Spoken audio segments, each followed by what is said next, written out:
APC National Working Committee promoting disunity in our party. Okay, and it is led by Ganduje, Rivers APC chapter Allege. Can you imagine? So the truth is that the National Working Committee is promoting, or rather has been promoting disunity in the party, especially at the state level, and the state APC chairman is alleging this right now. I know that whatever they're doing is Wike that is doing it to have what is his name, to have Tony Okocha there as the chairman of APC in Rivers State, so that they can continue to use APC Rivers State to destroy or make the state ungovernable for Fubara. So at the end of the day, we will be controlling PDP at a national level and state level, and be controlling APC at state level as well. And then we playing the dirty politics at national level to support both parties at the state level, so that he will take control. That is not how to play politics. You can't be causing problem in your own homeland. That is very bad. The leadership of the All Progressive Congress APC in Rivers State has leveled accusations against the Abdullahi Ganduje-led National Working Committee of the party, claiming that their actions are fostering disunity within the APC. So in a statement released in Port Harcourt on Friday, the state APC Publicity Secretary Darlington Nwauju made the declaration. So in a recent development, the Technical Committee of the APC in Rivers State, led by Tony Okocha, has been removed by a Rivers State High Court Justice Sika Aprioku, who presided over the case, ruled that the party's National Working Committee did not have the authority to dissolve an elected committee while their tenure was still ongoing.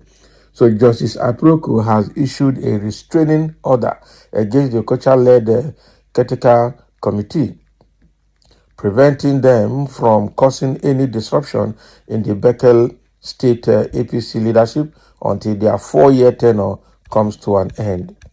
So during a news briefing in Port Harcourt, Okocha expressed his rejection of the ruling, stating that the party would be taking the matter to the appeal court in order to reclaim its mandate. Can you imagine?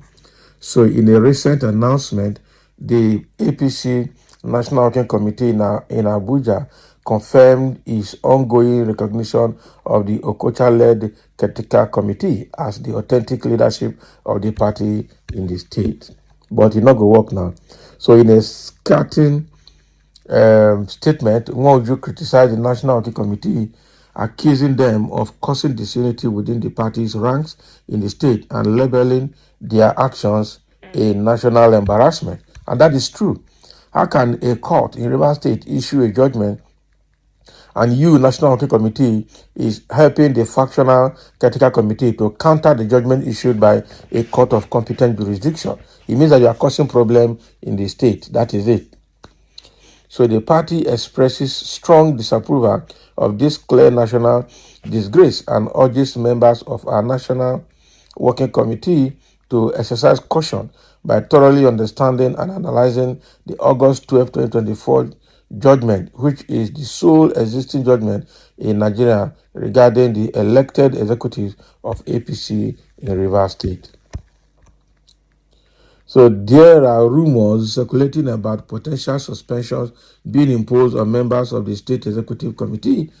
Additionally, there are claims that certain individuals are attempting to manipulate a judgment from an Abuja High Court in favor of the state executives, even going as far as backdating it. However, we will have to wait and see if these allegations hold any truth.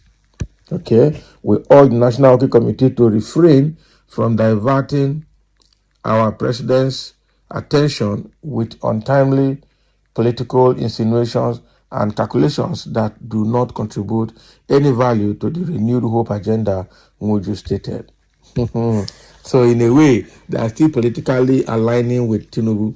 But the thing here is that the National Working Committee led by Allege Ganduje, the National APC chairman, is actually causing problem in Rivers State. The truth is, a court of competent jurisdiction has issued ex parte order in judgment, that the state executive should return to power and the caretaker committee led by Tony Okocha should be dissolved and effective immediately.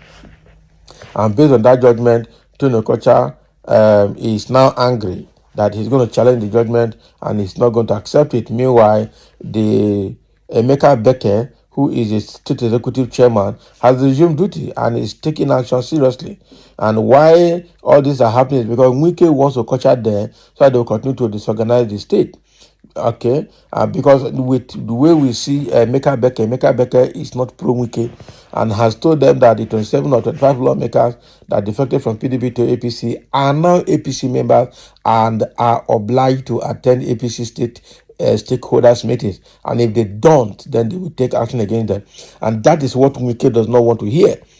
Okay, because that is further neutralizing and destabilizing and incapacitating those defected state of assembly members led by Martin Amewule, and that is giving leeway for Fubara because Emeka Beke has agreed that even though he's in APC, he is going to work, or the party in APC in the River State is going to work with Fubara to promote peace in the state. Wike does not want to hear that, and that is why they are using Tony Okocha to cause problem in that state. They can't continue like this. They can continue like this. And now that Nwauju, the state APC spokesperson and secretary, has now alleged that the National Audit Committee led by Ganduje is causing problem. Okay, a court cannot issue judgment in the River State, and then the caretaker committee is disagreeing, and you at the National Audit Committee level is supporting the caretaker committee in River State against a court judgment. That doesn't work.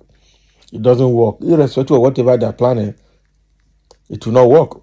So the thing here, and now that APC, led by Tinubu, is looking for a way to dislodge Ganduje because of his Gandola corruption, bribery and corruption allegation in Kano State, and is facing possible investigation and prosecution. Tinubu now is trying to see how they can remove him and give him a soft landing by making him ambassador to one of the African countries.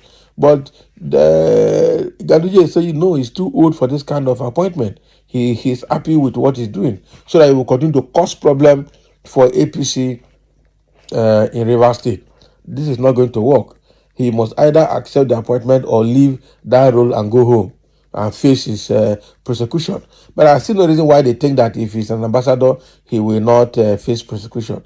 Is there any form of immunity for ambassadors? There's no immunity. Even as a national chairman, is there immunity? There's no immunity. It's just that APC is using the power of, how do I put it? The power of incumbency and the national might, okay, the federal might, to influence judgment or influence the court and judiciary in favor of Ganduje. Ordinarily, he should by now be prosecuted and investigation should be going on. Okay, so now that Nwauju and the state APC in Rivers State have alleged this, that National Audit Committee is causing problem, I think there is something that everybody need to be aware of. They have advised him to be careful and to listen, that is the National Audit Committee of APC, to be careful and to listen carefully and see what is on ground before making insinuations and then making statements that will further cause problem in the party. That will not be accepted. So thank you for listening. Let's have your comment, as this is the problem now in APC between National Audit Committee and the state chapter.